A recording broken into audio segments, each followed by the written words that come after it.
How about just one quick review, okay? Today's commandment number 5. Anybody remember what commandment number 5 is? Honor your father and mother. There we go. And so today, Javier gets to share with us from God's Word what commandment number 5 is all about. And spoiler alert, it's not just for kids, right? It is not. In fact, you're going to maybe wish you hadn't come today if you're a parent. So we're going to be talking about how to keep our freedom, and I'm going to apply kind of an odd principle here. Kind of bad parenting. Don't do as I do, do as I say. That's not what I want to do. But if I make you dizzy, it's a don't look at what I'm showing you, listen to what I'm saying, is all I'm trying to say. So poor guys that are trying to flip through the live stream, so I apologize to you watching online, but at least we'll get through this. So in the year 2016, I made a trip out to Israel. I was on the flight. It was funny because the guy next to me, a young man, he starts speaking to me in Hebrew, and I'm like, huh? So I guess I look Jewish. Maybe I am. I don't know. This was, my last name, Michelle, comes from the, Michael, which is Hebrew for who is like God. So maybe I am Jewish. But the point is, after a while, he starts, he realized I didn't speak any Hebrew, so he finally said, "Are you a practicing Jew?" And I'm like, "No." And I'm not even Jewish, right? But the point is that within that trip, he was emphasizing that there are some Jews who don't do any of the rituals that they do. So anyway, we went to the Dead Sea, and I did something not very smart. I took my white shoes into the black sand there in the Dead Sea. And if Tanner had a question, no, I did not go swimming in my Speedo. I used those shirts. So that was the purpose of that picture. Anyway. We went to this place called the American Colony Hotel, which was, we were going to have dinner there, and, it was great. And one of the things that I found there was that they had the original of that "It Is Well With My Soul" document. It was written on parchment from a hotel. And I was like, oh, that's pretty cool.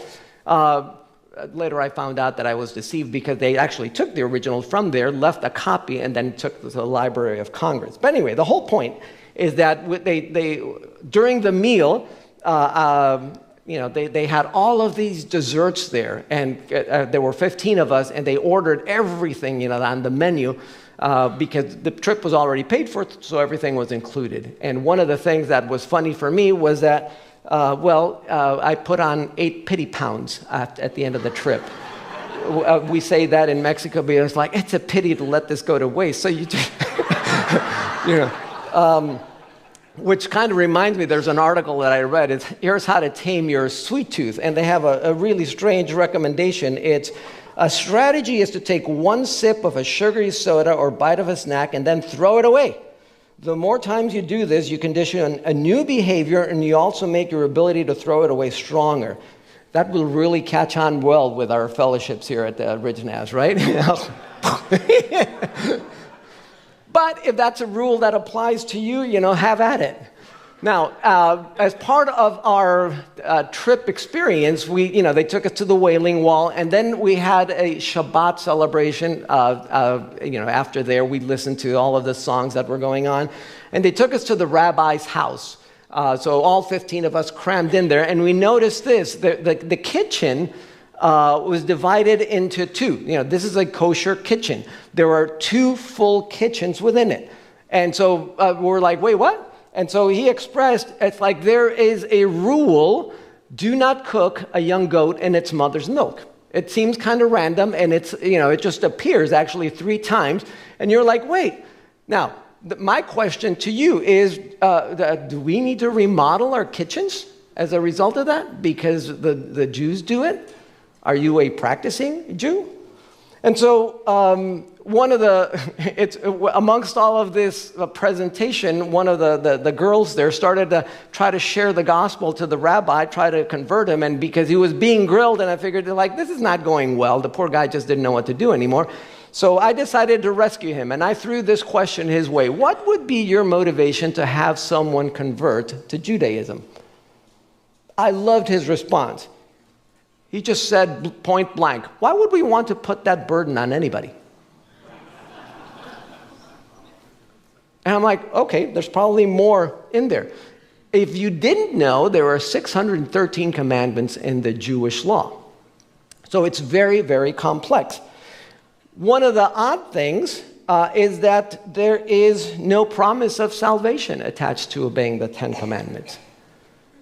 If we read through the Ten Commandments, it doesn't say by doing this you will be saved. And as you walk around, at least in Mexico, when we walk around, like, well, so are you going to get to heaven? I don't know. I'm not. I need to do better in obeying the Ten Commandments. It's like there is no. If you read carefully, there's no promise of salvation within the Ten Commandments. Which kind of brings it like, so why are we talking about the Ten Commandments then, right? Before Jason kicks me out of here. Obeying the Ten Commandments is its own reward, actually, was what the rabbi was telling us.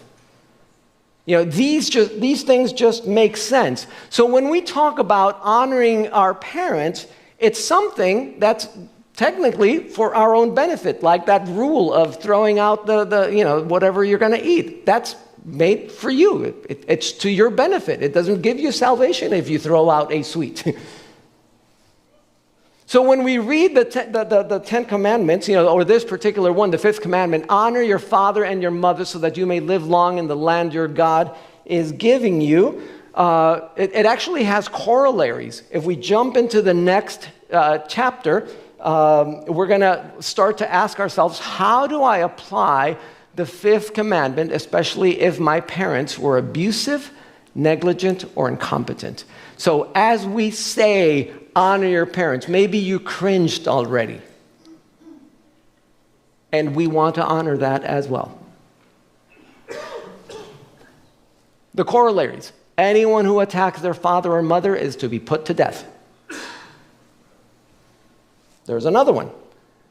Anyone who curses their father or mother is to be put to death. How many want to bring that rule into our current practice? And you're like,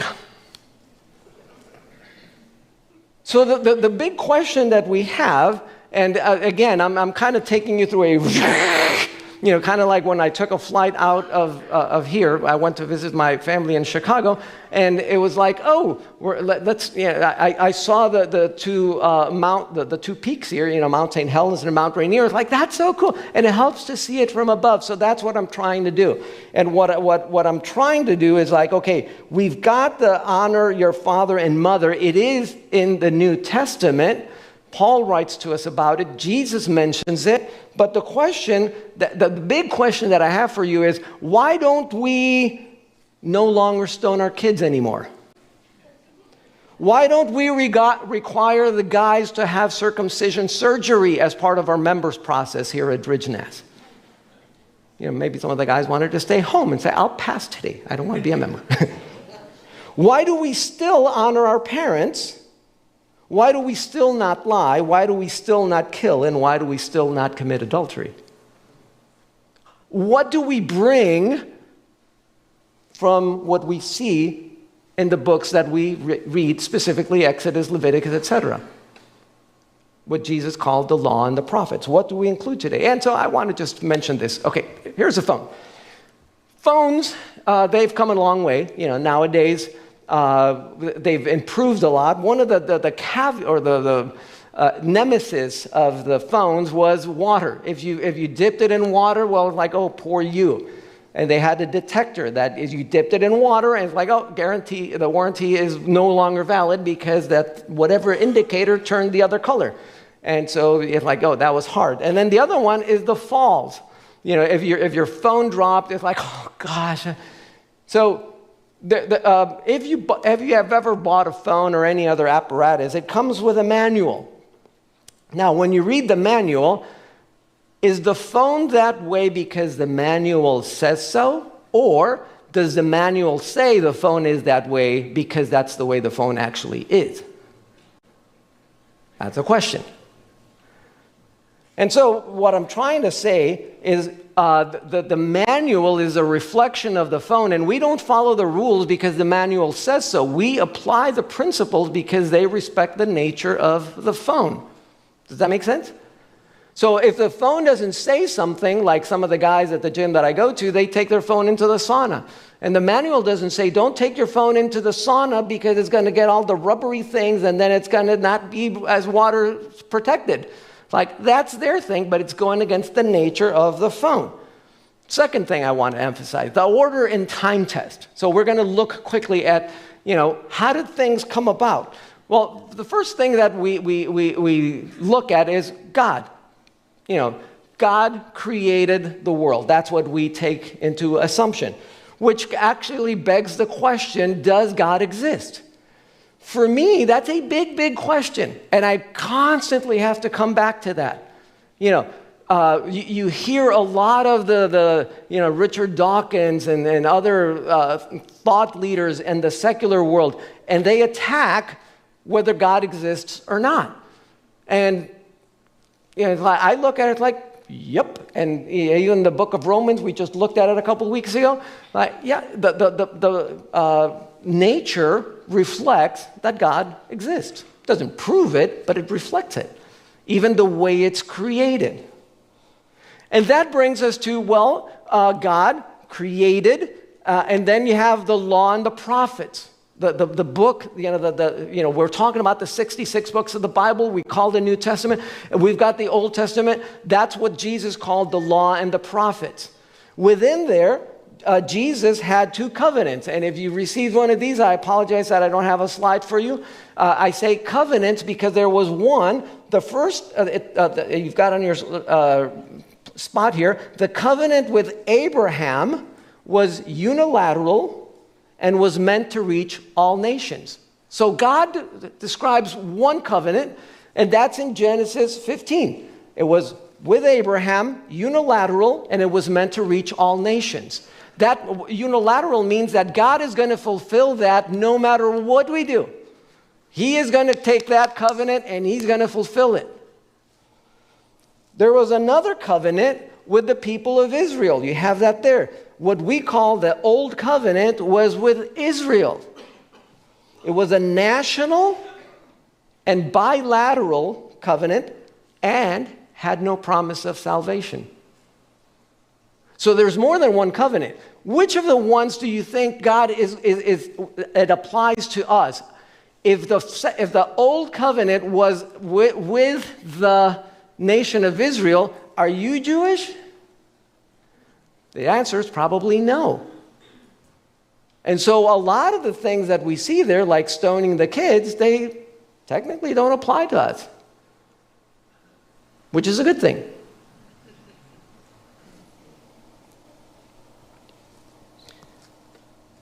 Let me move forward. Does God exist because the Bible says so? Or does the Bible say that God exists because he actually does? Does the Bible reflect the way God is? So, if God exists, it begs the question, what is God's nature and character? What's God like? Because everyone who thinks that God exists actually creates a concept of God. You have a concept of God.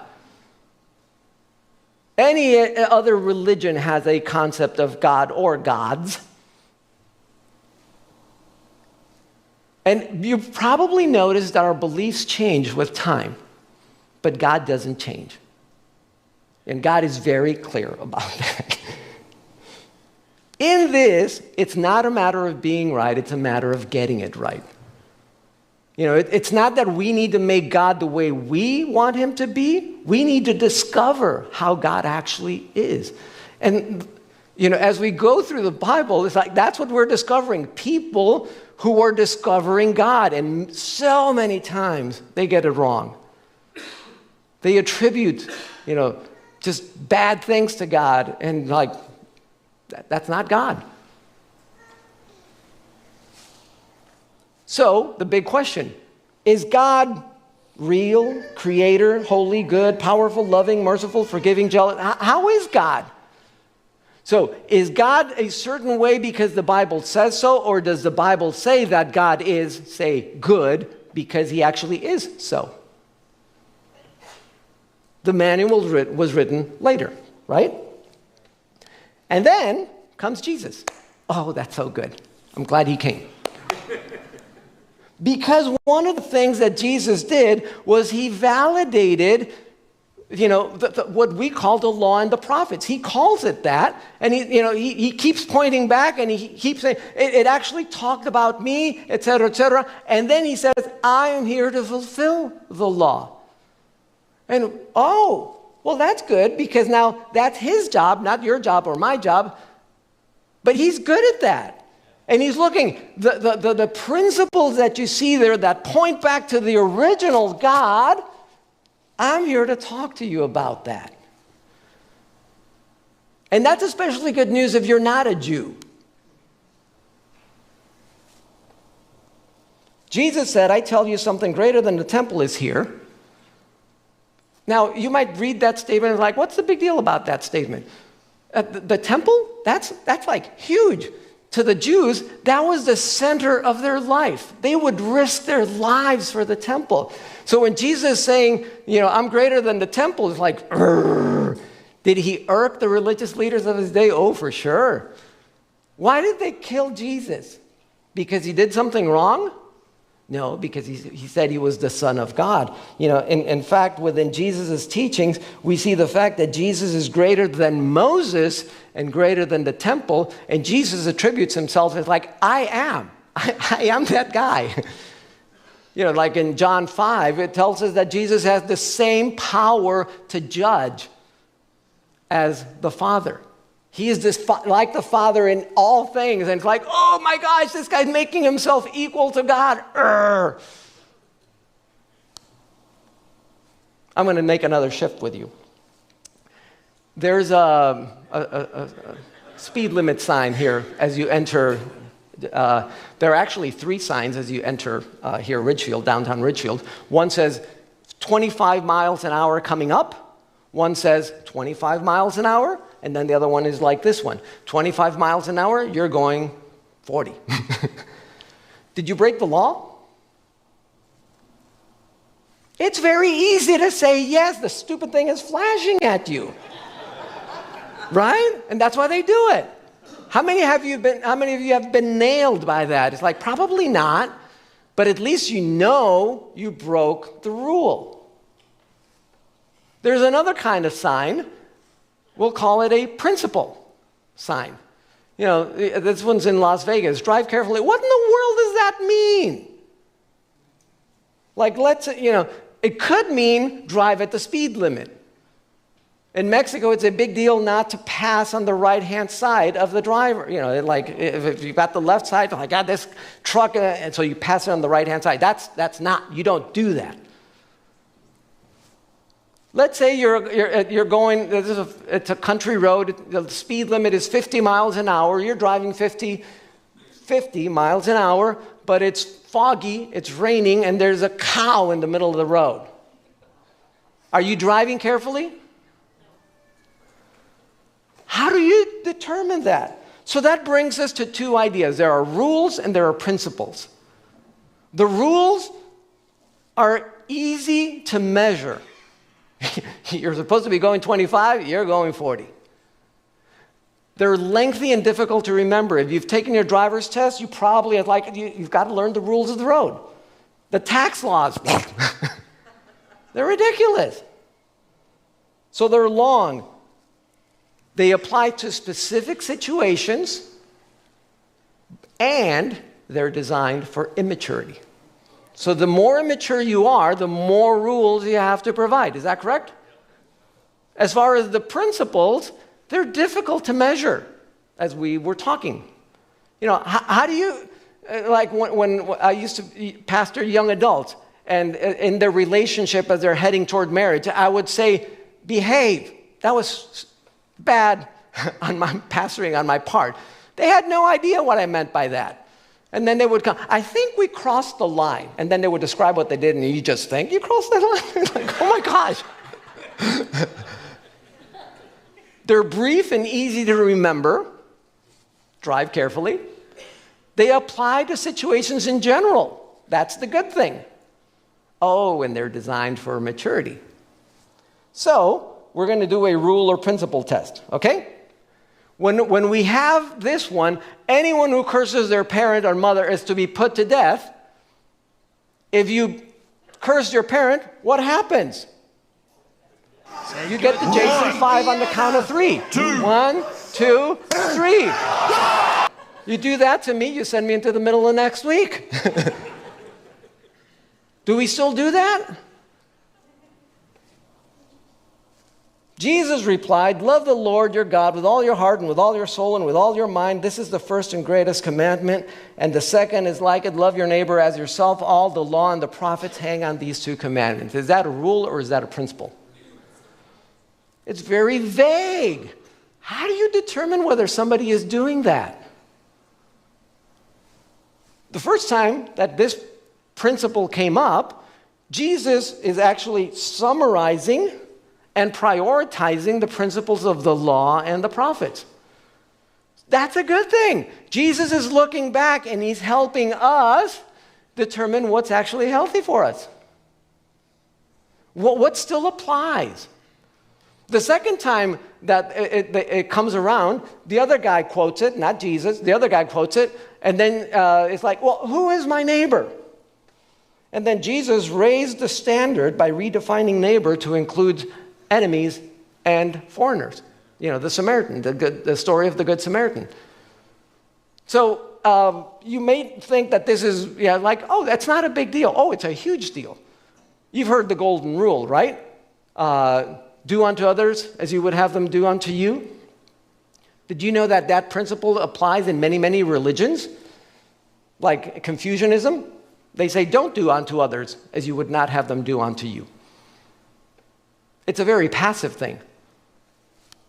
It's like, I won't mess with you, you don't mess with me.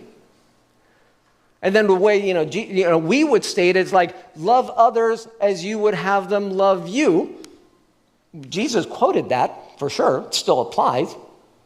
But that's like a matcher principle. But Jesus now, he came to clarify the author's intent. It's like, if the authors of what we have, the Bible today, if they are all inspired, he came to clarify what he actually meant by that. So, like for example, with the parents in Mark chapter 7, verses 9 through 13, he said, it's like you guys are validating your traditions instead of what God actually meant. You take whatever good thing you could have done for your parent, and instead of giving it that money, that groceries, whatever, to your parents, you take it to the temple because you want to be good with God, but you're dishonoring your parent. So the original intent was this. You messed it up.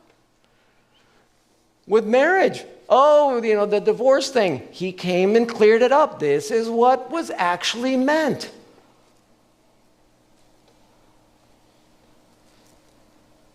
Let me skip that one. We don't have time. So Jesus validated and fulfilled the law. Then he announced the new covenant and the new commandment. Now we are like, wait, what? What new covenant?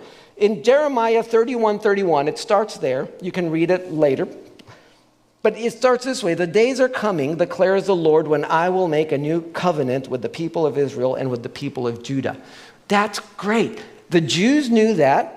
There was the old covenant, and they knew that it was promised the new covenant. Here's Jesus at the Last Supper, and he's saying, there's a new covenant coming. This is it. This is the new covenant.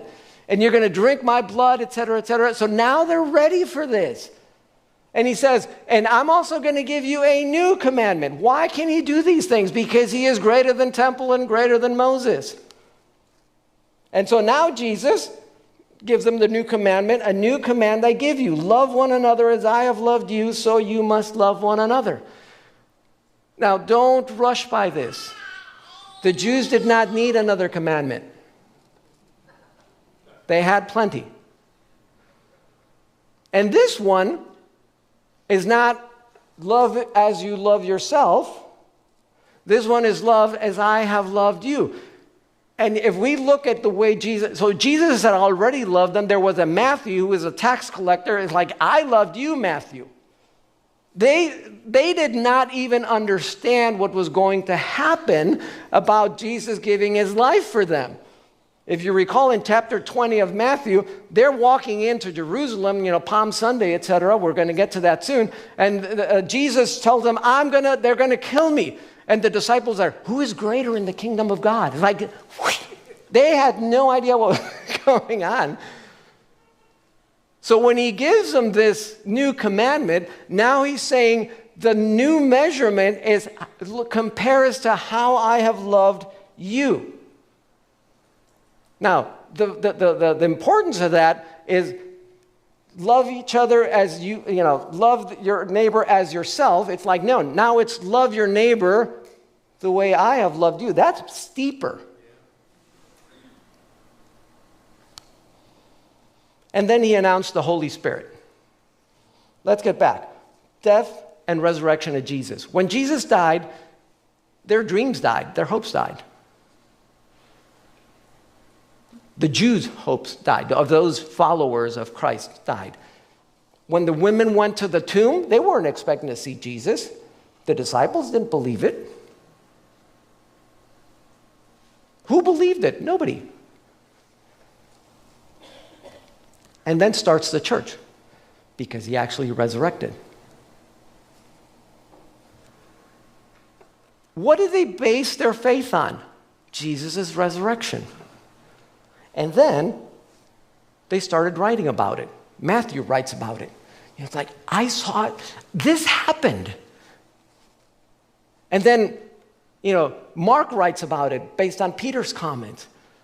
Luke writes about it, he was a doctor. And so he's like, the reason I'm writing this is for this. So we're about to end our little trip. It took longer than I expected. Was Jesus born, crucified, and resurrected because the New Testament says so? Or did the writers of the New Testament say Jesus was born, crucified, and resurrected because they were testifying to a historic event that changed their lives? What happened in time? They're writing because this actually happened.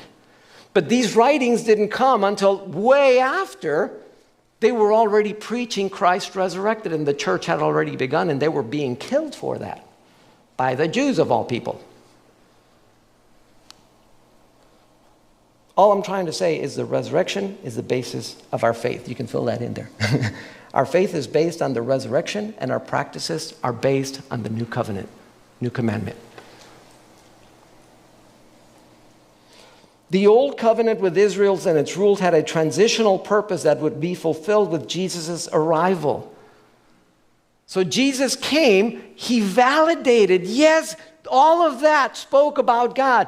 I'm here to give you the author's intent, and now I'm here to save you. So the law was our guardian until Christ came that we might be justified by faith. Now that faith has come, we are no longer under a guardian, it says in Galatians. So in other words, it's like you were in an elevator. The purpose of being in an elevator is to take you to the other floor.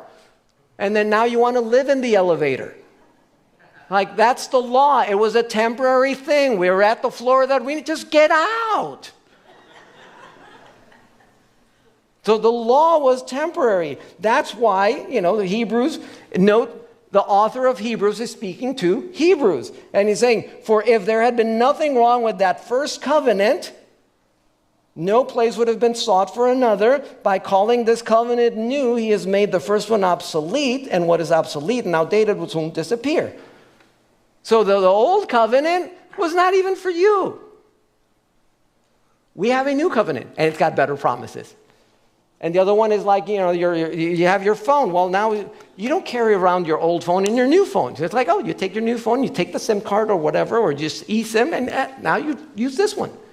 That's what they're saying. And if you're not Jew, it's like, good news, now you're included. Because that was the original plan. The reason I wanted you, the covenant with Abraham was unilateral and was meant to reach all nations. That meant to reach you and me, whether I'm Jewish or not. And so, now the behavior of a Jesus follower is based on Jesus' commandment, or example, and I look to Jesus for my cues. So if Jesus says that I should honor my parents or not, in the new commandment, am I going to love my parents or not? Okay? So let me just conclude this whole thing. Why shouldn't I kill, lie, or commit adultery? Because it goes against the nature. Just like we talked about the phone, it goes against the nature of God. If Jesus is life, why don't I kill? Because that goes against God. Why should I tell the truth? Because it goes against my one another relationship. It goes against the way we who were created like God. Why shouldn't I lie? Why should I follow, whatever Jesus' example? It goes against the new way. Why shouldn't I commit adultery? Goes against the relationship, the way I'm created, and this whole thing. Now, let me just jump over here. Honor your parents.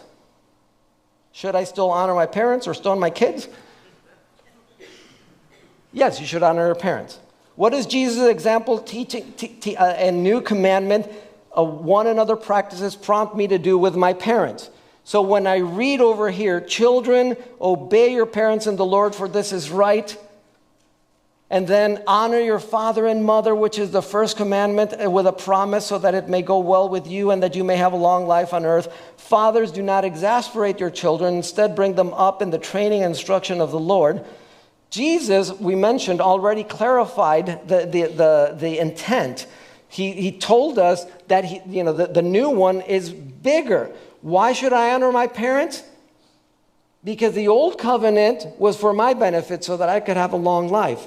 But if I'm in the new covenant, it's for my parents' benefit. Because I love them the way Jesus loved them. So, here's your honor your parents challenge number 1. If your parents are or were your enemies, forgive them. That's what Jesus did. Romans 5:8. How do we know that, Jesus loved us? Because he gave his life for us when we were enemies. That's the example. That's where we take our cue. That's hard.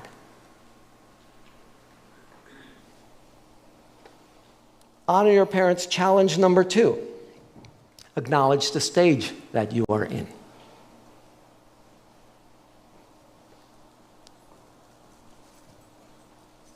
The basis for authority relationships is what I'm going to call mutual submission. You have it there. The whole passage that we're reading in Ephesians starts in verse 21 of chapter 5. Submit to one another out of reverence for Christ. Maybe we missed that. It applies in marriage, and it applies this way. The basis for authority relationships is mutual submission. If I have authority, I have responsibility. Where one submits in authority, the other, in this agreement, submits in responsibility. For example, we immediately afterwards in marriage, it says, wives, submit to your own husbands as you do to the Lord. Notice the as you do to the Lord. It's tied not to Moses, it's tied to Jesus. His example, his behavior, his love. So the wife, even whatever way Paul was asking that the wife submit to the husband, now he's saying, you husband, love your wives, again, just like Christ loved the church and gave himself up for her. So in other words, not only is Paul doing this, basing the one another practices of Jesus on the old and new covenant, the wife submits to the husband in authority, but the husband submits to the wife in responsibility. I mean, even Spider-Man knew that, right? With great power comes great responsibility. Now look at this. Children, obey your parents in the Lord, for this is right. Honor your father and mother. That's hard. And this is why. 2 things here. This is stage 1 of life for kids. Parents have authority and responsibility. What do the kids have? They obey, but they also honor the parents. Here's the hard part. The children submit to the authority, but did you know that as parents you submit in responsibility? Because we submit to one another. Did you know? Like, for example, I got to marry my daughter on September of 2023. I walked her down the aisle, and, as fathers, we love that. And then I said, John, I give you my daughter to hold and whatever else. What was I giving him, a lump of meat?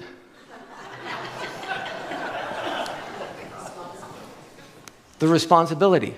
And together with that, the authority.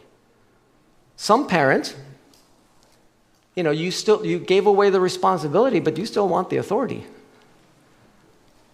So the second stage in life, parents and son or daughter are all adult. The son and daughters still should honor the parents, but as parents, you need to treat them like adults. So again, challenge number 2, acknowledge the stage that you're in. Challenge number 3, this is probably the hardest one. Maybe not. I invite you to have a how am I doing conversation with your kids or with your parents of mutual submission. This is where you go and you ask your child, you've allowed me to be your dad, your mom. How am I doing? Do you feel loved?